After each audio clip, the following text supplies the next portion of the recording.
If y'all know me, you know that I love a conversation about holistic health and how we can start to take care of ourselves here and now with the tools that we already have. Because through our health and being able to approach it in a holistic manner, we are able to open ourselves up to so much more in terms of our manifestations and what is possible for us in our lives. And that is why on today's podcast episode, I had the honor of chatting with Aly and Erica, who have a podcast called Courageous Wellness that I've actually also been on. And this was just such an awesome conversation. I seriously could have chatted with Aly and Erica all day long because we were talking about some of my favorite things, which have all to do with holistic health. And these are all things that over the past year and a half, I have been able to integrate into my life and have just seen the most profound difference because of. So if you feel as though you have been experiencing hardship with your manifestations or creating the life that you want for yourself or whatever it may be, because you know there is something going on with your physical health and you don't necessarily know how to tackle that or what to do about it or where to get started, then this is the podcast episode for you, because we are going to dive deep into some very simple but incredibly powerful practices that you can integrate into your life, as well as both Aly and Erica's stories of how they started Courageous Wellness and what Courageous Wellness is. So with that being said, Aly and Erica are certified integrative nutritional health coaches with advanced training in gut health and hormone healing, health and wellness experts, and podcast hosts. And they have a community called the Courageous Wellness Collective. And the Courageous Wellness Collective is their extended community of like-minded individuals who have come together to learn, grow, thrive, and work towards improved personal and community wellness. And one of the coolest things about chatting with Aly and Erica is that they recognize that the wellness industry can be highly inaccessible to a lot of people, and they are here to bridge that gap between an individual's journey and the community initiative. So super powerful conversation. I'm so excited for y'all to listen to it. If you feel called to connect with Aly or Erica or both of them, their information is going to be linked down below in the show notes. And if you enjoy this podcast episode, take a screenshot, share it on your Instagram, and make sure to tag Courageous Wellness as well as me, Kat Kozad Coaching. And I'm so excited for you to listen to it. So without further ado, here is my conversation with Aly and Erica from Courageous Wellness. What's up, and welcome to the No Bullshit Manifestation Show, the podcast that demystifies all of the nonsense that surrounds manifestation and gives you a realistic view of what it's like to be on a personal, professional, and spiritual growth journey. I'm your host, Kat Kozad, manifestation and money mindset expert, and I'm so happy you're here. Let's fucking do this thing. Thank you so much for coming on to the show, Aly and Erica. Thank you for having us. We are very excited to be here and loved having you as a guest on our show too. Yay. Awesome. Alrighty, ladies. So let's kick this off with just sharing your stories. I would love to hear individually both of your stories of what led you to creating Courageous Wellness, and then also the joint story of what led you to doing the work that you're doing in the world today and making the impact that you're making. Yeah. Erica, do you want to start? I can start us off. So Aly and I have two different wellness journeys and then a journey to each other. So I'll start by sharing a little bit of mine and then pass it over to you. But I grew up in Los Angeles, California, in a little affluent beach community.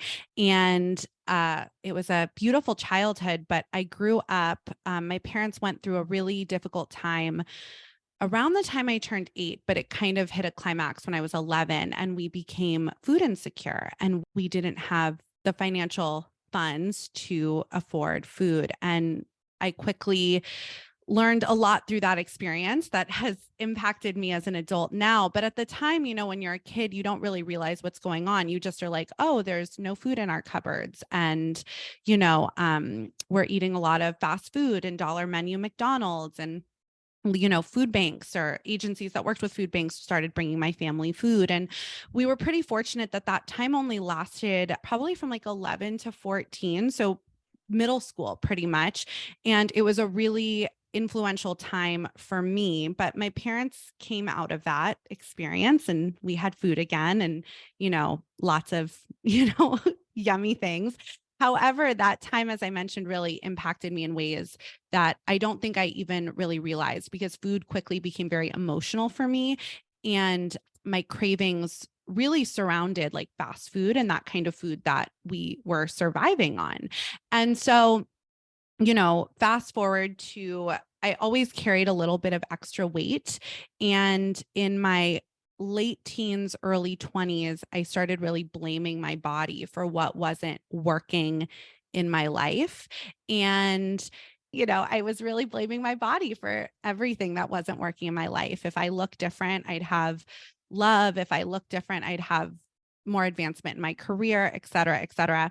And Aly and I practice Buddhism, which, teaser, is actually how we met.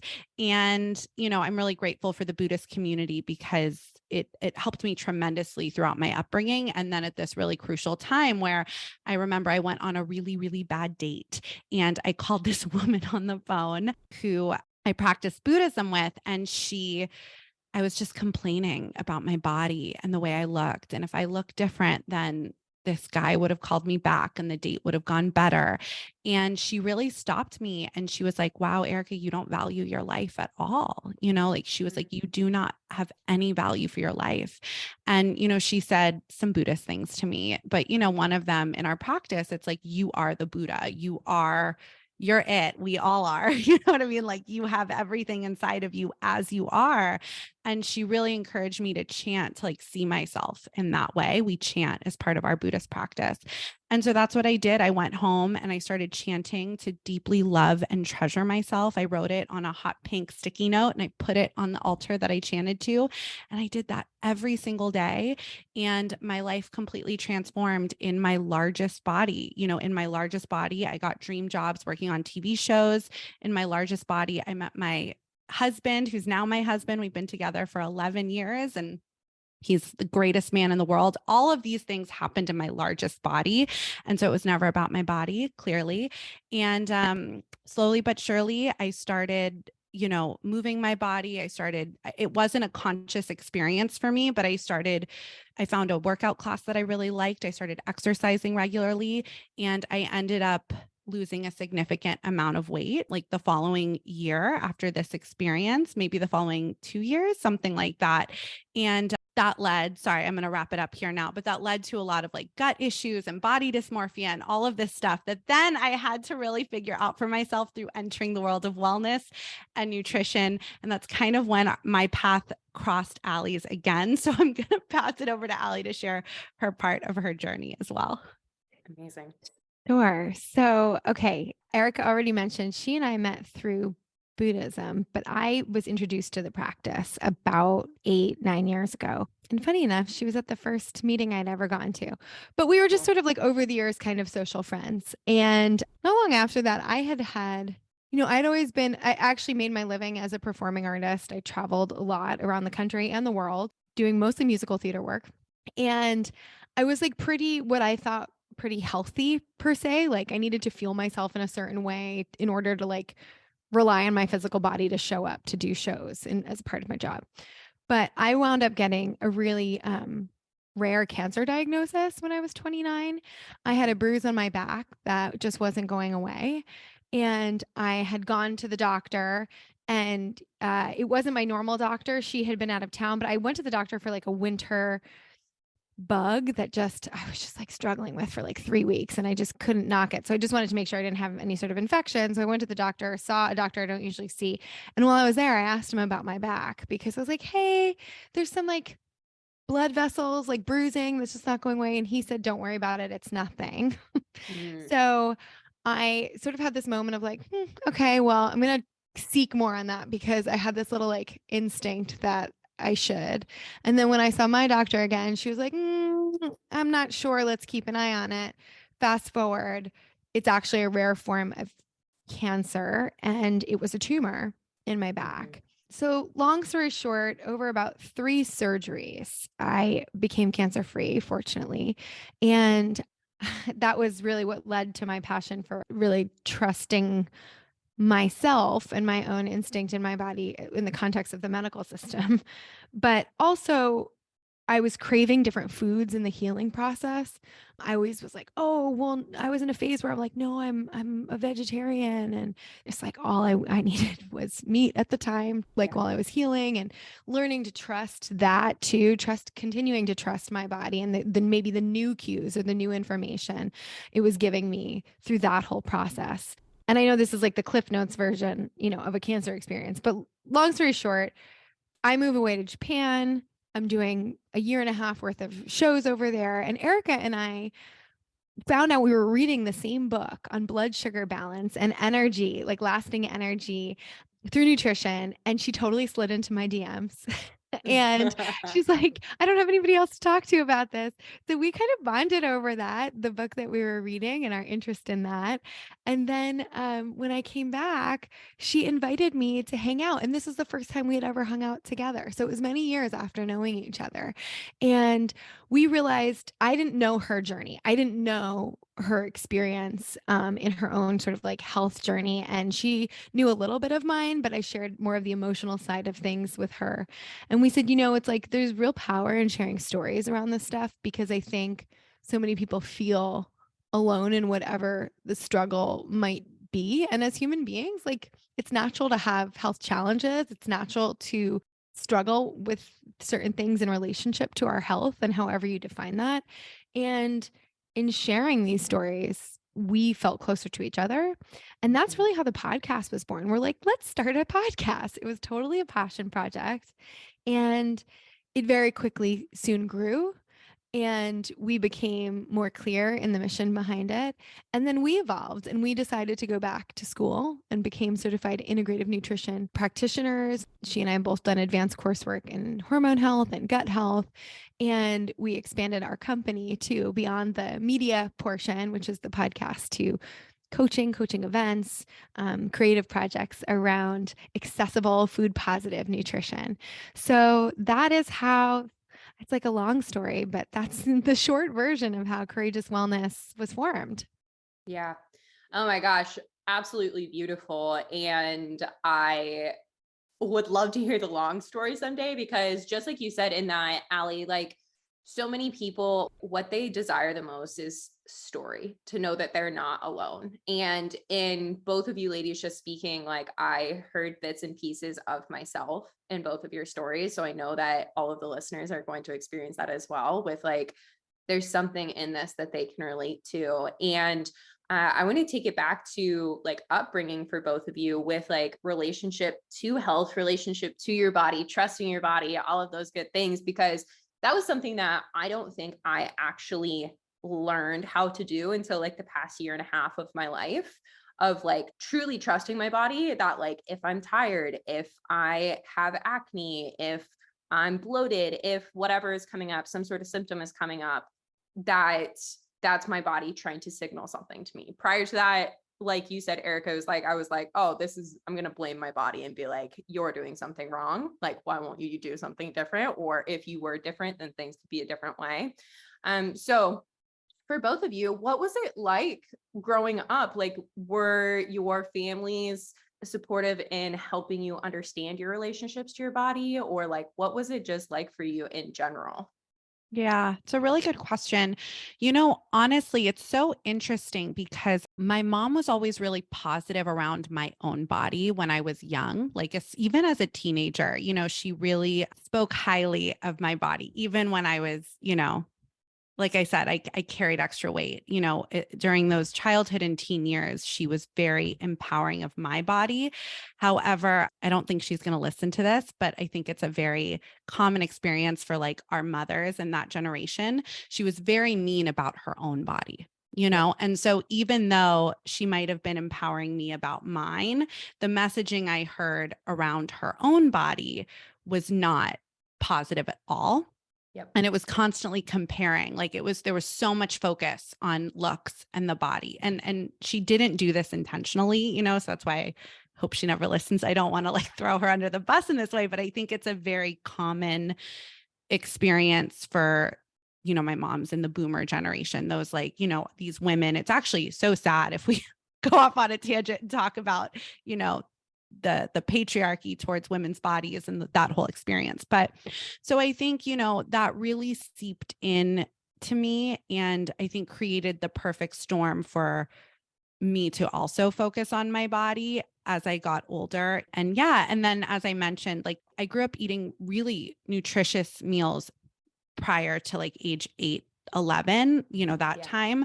But then when we became food insecure, it was all about survival. So there wasn't so much of a focus on the nutritious meals on your plate. It was just about survival. So that was kind of my experience around like health and nutrition growing up. And so when I did start struggling with digestive symptoms and body dysmorphia and those types of things after my weight loss, that's when I had to really explore and learn about nutrition on my own. And, you know, I just started reading and wanting to learn everything because it was never things I learned about in school. And it wasn't really a focus in my home growing up. Yeah.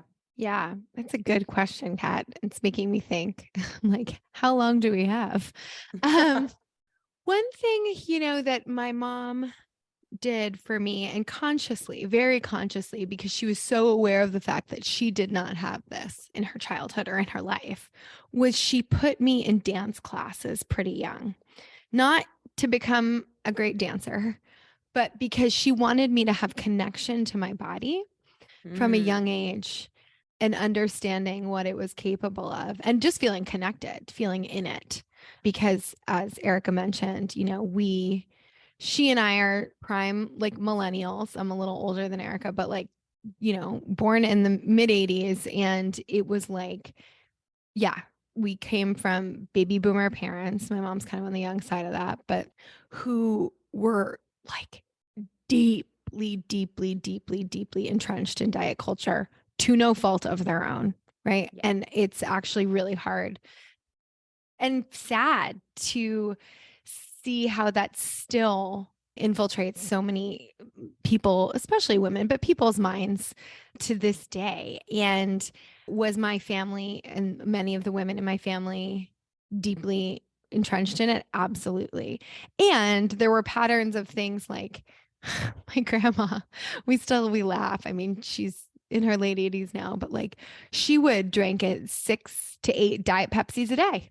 Mm-hmm. Like I actually think my reaction to not drinking soda is not necessarily a health choice, but a like a total like 180 from what like I saw my family do. Like it's totally reactive. I mean, I guess it benefits me in that way because I don't consume soda, but in a way, I'm really grateful for my mom being conscious of the fact that she really struggled with that and was conscious enough to say, I want something different for my kid. She did set the foundation for something different. And is it still hard to see people in my family kind of battle with themselves? Absolutely. Yeah. And as far as like, I was fortunate. I always had access to real food, and I appreciate that as far as like Whole Foods. I don't ever remember ever feeling restricted or being put upon me. I actually think, considering the culture that we all grew up in, I think I'm grateful for a fairly easy relationship with food to this day. But I have to say my education in nutrition has helped cultivate that, especially as an adult. And it doesn't mean I don't struggle. It just means my mom, I think, was conscious of breaking the pattern for me. Yeah. So whatever the things that were done or what was spoken about, and they're still like imprinting for sure, there was a separation, sort of like, okay, maybe this ends here. I don't want my kid to feel so disconnected from her own body. And it was helpful. So I'm grateful for that. Yeah. Yeah. Incredible. And both of what you ladies were just talking about, something that really stood out to me is both of you brought up nutrition and the connection to your body based off of like nutrition and whatever else experiences, Aly, like you said, with dancing and like that being a very intentional thing that your mom like brought to the table for you growing up. I would love like your opinion on what are some common like misconceptions society has about nutrition, and how can someone start to shift their perspective or their relationship with like food and nutrition if this is a new concept for them? It's a really good question. You're asking all the good questions. I mean, the first thing, there's so many diet culture misconceptions for sure. So it's like truly where to begin, because we're not really taught how to fuel ourselves. And even in the medical community, doctors and nurses, I think they take maybe one course on nutrition and it's not comprehensive at all. And I say that with medical professionals in my family who have like confirmed this as well, that like you have more knowledge than we do and we're helping sick people. So it's just crazy. However, the first thing that came to mind is the whole concept of calories, right? And I think there's a lot of restriction that people are taught with calories, or they eat to hit maybe a 1,200 calorie goal or a 1,500 calorie goal. And I think women and men, but I think we're focusing, maybe since the three of us are women here, women need a lot more than 1,200 calories a day to optimally operate for the most part. Everyone's caloric needs are different, but calories aren't all made the same. And, there's this whole thing about nutrient absorption. And right, you could eat like 100-calorie snack packs of like, I think we all remember those as kids, of like the little Oreos, and hit your like daily caloric goal. But you could eat so much more nutrient dense whole foods that have so many more calories, and they're going to process in your body completely differently than if you're just eating for calories versus eating whole foods that benefit your body from top to bottom. We have fiber in fruits and vegetables that literally feed the microbes in our gut, that control our cravings, that control impact our mood, that impact our immune system, right? So these 100-calorie packs don't have things like that, right? We have vitamins and minerals that we're getting from the food that we are consuming that, these caloric restriction foods don't necessarily have. And so I think the biggest one, is that we're really taught it's all about like calories and calories in versus calories out. And it's much, much more nuanced than just that. And, when you really learn too about what chronic restriction does to our metabolism and our bodies, it's quite awful. And so, Aly, I don't know if you want to jump in too, because I see your. Calories was the first thing that came to my mind. I don't count calories, never have, and would never ask a client to. And I fundamentally believe that food is a great pleasure in life, and it should be. And that's different than maybe self-medicating with food, but it's delicious. It's artistic. There's like cuisines that are expression of culture all over the world, and we should celebrate that. And so I think this idea of like food ever being like the enemy is not the way I ever want to frame it. And it's a joy and a privilege to have access to nutritious food. And that's a whole nother conversation as far as like food oppression goes, which is a thing. But yeah, it's just like, what can food do for us? It's pretty phenomenal. Food can be medicine, and it can help our body function, like as Erica said, function optimally. And that includes our brain. I feel like sometimes we forget the fact that like we need certain things to be firing like with all of our cylinders and like really be at like creative peak and just feel our best. And so I just want to like, I think there's so much idea of like what we can't have, what we shouldn't have, and there's like some validity, but it's often in a very specific way. Like if you have celiac disease, I would not recommend you eat gluten, but does that mean that that's like off the board for everybody? No. And are there ways to like enjoy that so long as it's not literally like causing you an autoimmune response. Yes. And so I think that's the other thing is like one size doesn't fit all. We are bio individual, and truly understanding how to balance our blood sugar with real foods, whole foods, can be incredibly powerful beyond just the positive impacts that it has on our body, but on our mind, our energy, and what we can like ultimately contribute to the world, I think. Would you ladies elaborate on that, balancing your blood sugar? Because I can tell everybody listening that this is like the game changer for me in the past year and a half of my life. Like prior to that, what I understood of blood sugar was like, oh, I need to eat when I'm hangry, or like I need to have some sugar when like I'm feeling low energy or whatever it is. And actually learning about my blood sugar and like balancing my blood sugar and everything that you ladies were just talking about has changed my life, and like taking it to the No Bullshit manifestation show has changed my manifestation game exponentially by understanding like what's actually happening inside of my body, and specifically with like blood sugar balancing. Yeah. This is my favorite topic in the world. So I guess I'll start and then I'll hand it to Erica. So it's incredibly powerful. I actually just finished a period of time using a CGM, which is a continuous glucose monitor. If anybody is not aware of that, oftentimes they're used if you're struggling with diabetes type 2, and sometimes people get them in order to literally monitor their blood sugar. But also there's many apps now where you can try this and like really see how your body responds to certain foods and see data in real time, which is fascinating. So if that's accessible to you, I recommend that. It was a fun period of experimentation, but I waited a few years in this, like being in this field before I even did it. So blood sugar balance has sort of like a basic formula that Erica and I use in the context of courageous wellness.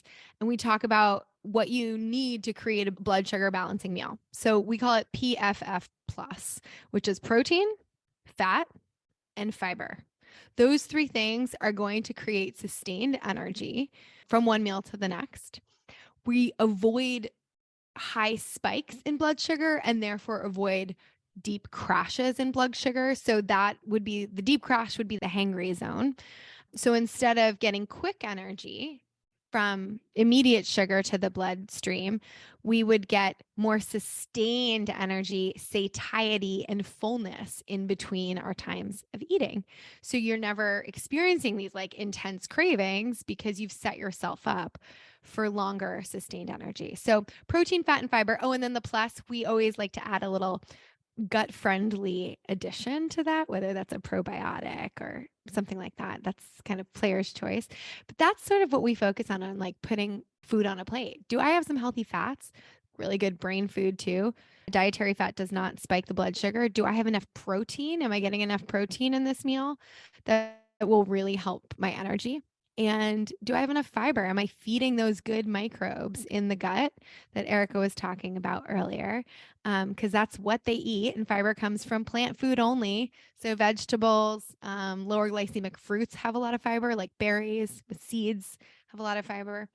And yeah, that's it. And gosh, it changes the way you sleep. It changes the way you get through your day.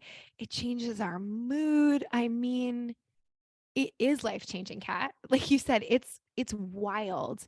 And it's also deeply beneficial for all of our hormonal cycles, especially, I was going to say, especially when you're in your menstruating years, but that's not even true. It's post that, it's perimenopause and menopause. We just did an episode on creating like optimal menopause with an expert in the field. And it's the same principles throughout our entire life. So powerful. Yeah, the listeners know this, but back in like November of 2021, I reached this state where I just had the most intense brain fog. I was so tired every single day. Like I could sleep for 12 hours, wake up, be up for like 2 hours, get some work done, and then like feel like I needed to go back to sleep for another 2 to 3 hours for a nap in order to like get up and do the rest of my day. And my face was covered in acne, and I just like had never thought that it could be anything deeper than like, oh, I'm stressed out, or like, oh, like I'm not getting as much exercise as I'm supposed to get, or whatever it was. And when I slowed down enough and like really started to like pay attention to how my body was feeling, it felt like so synchronistically, like all of these different resources start to appear in front of me. And the first one that I really dove into was learning about chronic inflammation inside of the body. And like just didn't know. And at that time, I had been vegan for almost 8 years. And I knew, and like Aly, I think you were saying this, like my body was craving meat, but I identified so deeply with the fact that I was a vegan and just like kept on ignoring that impulse and kept on ignoring like that urge that my body was giving me. And so many of these things were because I wanted to like lose weight and I wanted to look a certain way. And when I released that like notion of like, okay, I need to look a certain way in order for me to feel good about myself, and the ultimate act of self-love is actually just like learning what my body's wants and needs are and honoring those things, everything has changed. I will say though, it was a massive learning curve, like learning how to get into all of these different things. So I guess a good question to ask you ladies is like, where does somebody start? If like they're like, I was a year and a bit ago where they're like, how the hell do I actually start like learning any of these different things to take care of and nourish my body in the way that's going to be like full and holistic? It's a really good question. Again, I think we all have that question, right? We all had it at one point, right? You had it, I had it, Aly had it. And so I think, the best thing that you can do is, for me, it was really, like I said, I was dealing with terrible GERD, terrible digestive issues, and my doctors couldn't give me answers that I was happy with. When I did, I think, we're very holistic, Aly and I, but there is a place for Western medicine. And if you are dealing with something, please go to your doctor and get blood work and check it out. And the answers that my doctors were giving me were not enough. I have since also learned that GERD, if you are struggling with it at all, which is like I was dealing with indigestion and just lots of really intense symptoms over there. And I learned that GERD is basically what they tell you when they don't really know what's going on. It's kind of like IBS, right? It's like this blanket diagnosis that doesn't really mean anything. And you can take medications or you can just ride it out.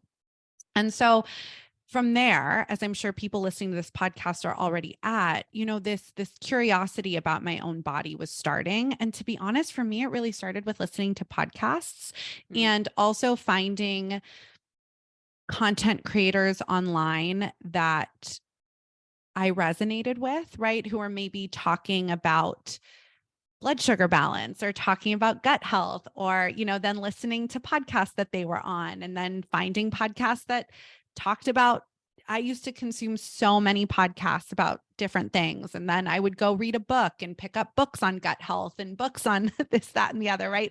So I think, and something I really love about Aly's journey too with her health, and your journey and even my journey. But I think Aly, the way you really talk about listening to your intuition is a big part of or actually listening to your gut, literally, is such a big part of your journey. And I think we just have to follow that voice inside of us and just keep going until we have the answers that we're seeking. And, for someone that could be discovering a blood sugar balancing diet, for somebody else that could be finding a fitness community, for somebody else that could be finding meditation, because, I know we're talking a lot about nutrition, but stress on our body, it doesn't matter. I mean, that's just the reality. The hard reality is it does not matter what you are eating or what you are consuming. Your body cannot digest its food if you are in chronic fight or flight. So for a lot of us, finding a meditation practice or a movement, something that helps our stress levels, is going to be so key in our nutrition and wellness journey too, right? And so I think following that voice is really important until you find your own happy and healthy. And that's going to be different for every single person. And if you're listening to this podcast and just want to know like a formula for your plate, like Aly shared, like we really advocate for, and it's pretty common. Like this is the formula for blood sugar balance. It's protein, healthy fat, and fiber. And so you can just start there and see what it does for you. And, if you want to just start with something today. But I think, listening to yourself and finding what works specifically for you is going to be key, because a lot of times people will the quote cleanest diet or even start PFF plus. And if those things aren't actually changing you, it could be chronic stress that you're dealing with as well. So I think for every person, it's going to be different, but following that voice and finding creators and podcasts that resonate is where I personally started. So.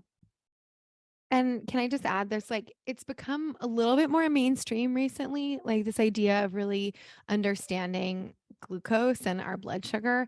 And I think the glucose goddess who wrote Glucose Revolution, and now she has like a glucose method or whatever, but she does a really great way and creates sort of these hacks that people can start trying in a very accessible way, that I think have been very powerful for a lot of people without the idea of restricting or starting to, remove things. It's about how to support this next meal, even if I am choosing to have like my favorite dessert, like maybe even the time of day I choose to do that, or having it after a full meal, like those types of things that she talks about in a very accessible way are important sort of practices if you're kind of beginning the journey with blood sugar balance. And I just think it's a newer resource, but I think that's one I would recommend to someone if they're like completely new to this idea.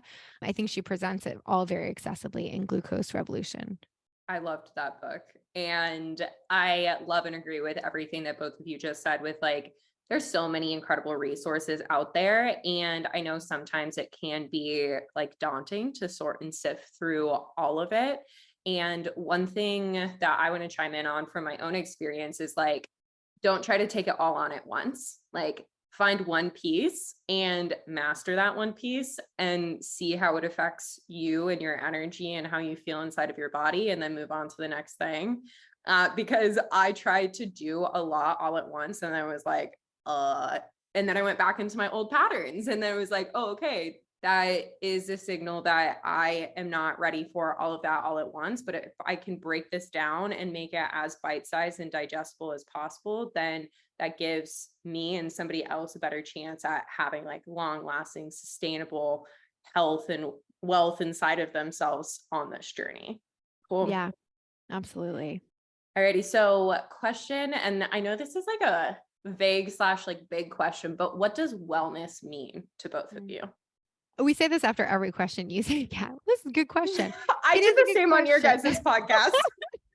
I think it's interesting. I think wellness, because it's become an industry, oftentimes the diet industry, but packaged as the wellness industry, it's, it can sometimes get a bad rap because you can find all sorts of things in the umbrella of like the wellness space or the wellness world. But at the end of the day, for me, what wellness means is me tuning in, creating perhaps patterns of behavior in my own life that lead me to feeling good, and not in an always like an easy path kind of way. I mean, I can do plenty of things to like get a dopamine hit, but I mean, really feeling good in the way that I can show up how I want to in the world. And when I am struggling with something health related, which inevitably we do as human beings, that's a part of it. We're going to deal with illness at certain times or in different ways, but that I always maintain sort of this hope and understanding that my body is highly intelligent, working for me, always wanting to come back into a state of homeostasis. And I think that's it. It's like this idea of wanting to feel my best so that I can show up in the way that I want to, and wanting other people to have the same opportunity for themselves.